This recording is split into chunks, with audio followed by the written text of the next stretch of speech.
Thank you. And the I-team has been looking into the nursing home where this happened.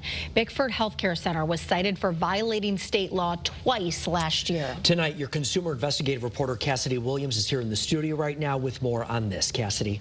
Well, state inspection and citation reports are all posted by the Department of Public Health. We've spent the day looking through them. While we didn't find any violations related to wandering or the alert system, the facility has been fined for other safety issues.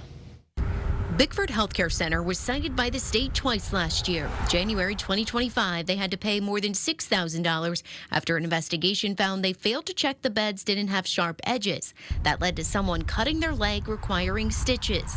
And then in April 2025, the facility had to pay more than $7,000 for failing to properly take care of a wound.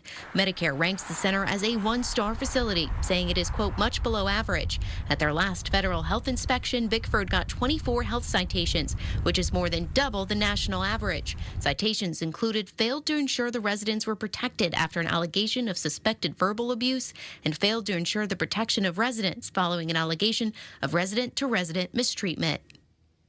Now, the state's inspection reports also give us a look at the facility's staffing levels. For 48 beds, there are 5 full-time registered nurses, 5 licensed practical nurses, and 10 nursing assistants. Medicare gives its staffing levels 4 out of 5 stars, saying this is actually above average. Bickford has not returned our multiple requests for comment. Your consumer investigative reporter, Cassidy Williams, Channel 3 Eyewitness News.